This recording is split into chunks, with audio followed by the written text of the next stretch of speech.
giving out bad tips, you don't know what you're talking about, then you're talking BS. G'day, mate. Just a random BS test. For years, Sportsbet has dominated a highly competitive and lucrative betting field. Definitely getting dropped for next week. Last year, it made over $700 million in a rapidly expanding Australian market. Sportsbet's bottom line is helped by offering bets on almost anything. And it's registered in the Northern Territory, which has generous tax benefits for gambling operators. There you have it. Sportsbet's new Android app is fully endorsed by Eastern Bloc weightlifters. Now, 730 has obtained documents that reveal a brazen marketing strategy worth almost $500 million in the last 5 years that's transformed Sportsbet into the most recognised gambling brand in the country.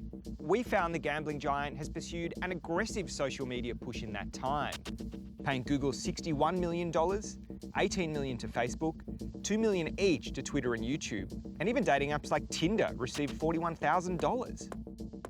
Companies spend this amount of money on marketing because it works. Samantha Thomas is a leading researcher of gambling behaviour. I think at the moment social media is a little bit like the Wild West in terms of promotions, and we need a really comprehensive framework that looks at the whole suite of promotions that are happening on these channels. Kids tell us that marketing is actually pretty influential in encouraging them to think about gambling when they're older. The documents show that clubs in rugby league, soccer, AFL, cricket and racing have benefited from sponsorship deals and other promotional arrangements with Sportsbet. It's not clear what exactly the clubs are being paid for. In the NRL, the payments include $120,000 to the Sydney Roosters across 2013 and 14, and $100,000 to the Newcastle Knights in 2013. Inside forward 50. In the AFL, which allows clubs to accept payments from gambling companies if the governing body approves it, $91,000 went to the Richmond Tigers in 2015 and $12,500 went to Collingwood in 2013. In the last 5 years, advertising deals have also been made with hundreds of individuals. Hi, I'm Chris Muntz, and after a successful career in the saddle, I felt it was only the natural transition to go to become a trainer. Chris Muntz was convicted of taking bribes in exchange for racing tips in 2007 when he was a jockey in Hong Kong. In 2015 and 17, he received $4,500 from Sportsbet. There's no suggestion he breached any racing rules. These sorts of payments need to be made transparent, they need to be made public, and they need to be explained to ensure that we're upholding and protecting the integrity of the sport and the athletes who may be involved in those commercial transactions. A company owned by former NRL star Trent Barrett received $40,000 in 2013. That year, he was assistant coach to the New South Wales State of Origin side. But preparation's been really good. They trained really well yesterday. We've had no dramas, they're all fit and healthy, so that's all we can ask for. The NRL declined to provide a full copy of its integrity code.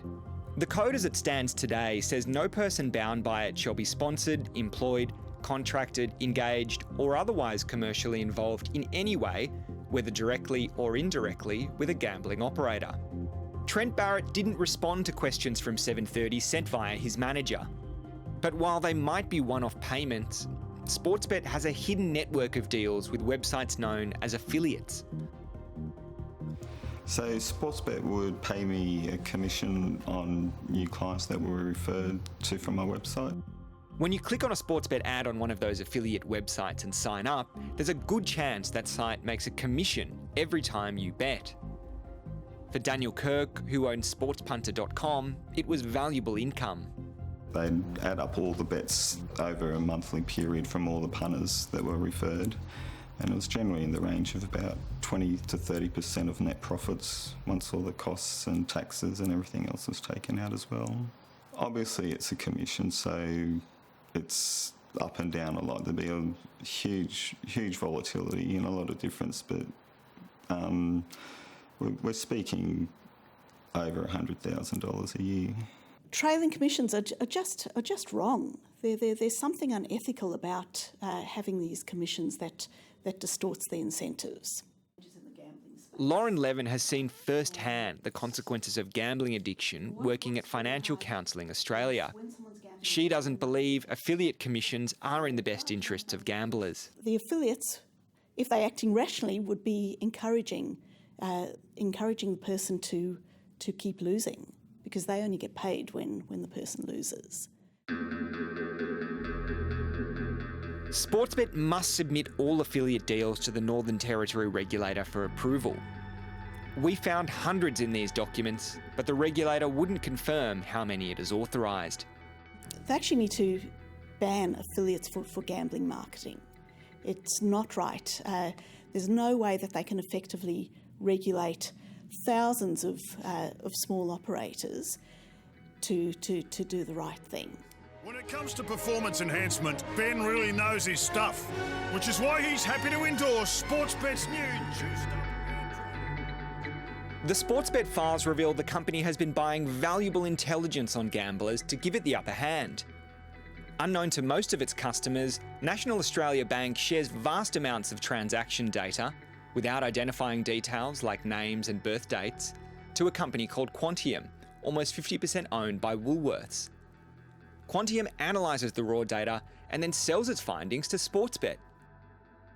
I think most people would be pretty shocked to know that their bank is sharing their transactional information. Gambling companies use really sophisticated data analytics to help them target those people who may be primed for gambling. Quantium told 730 it ended its relationship with Sportsbet 8 months ago following a review of its data ethics policy. NAB says it takes customer privacy seriously and that it never shared any identifying data with Quantium. Sportsbet turbocharged its ad spend last year, but it wasn't without risk. In December, the New South Wales gaming regulator filed criminal charges against the company for publishing unlawful gambling advertisements on its own website. In a statement to 730, Sportsbet said it was committed to reducing wagering advertising and complies with its industry code of conduct. It says it doesn't target minors and has measures to ensure its advertising does not do so. Sportsbet also says it's reduced its affiliate program by 90% since 2016, and it hasn't used Quantium for an extended period of time. In relation to the criminal case against it, the company said the advertisements were inadvertently left up on a discrete part of Sportsbet's website.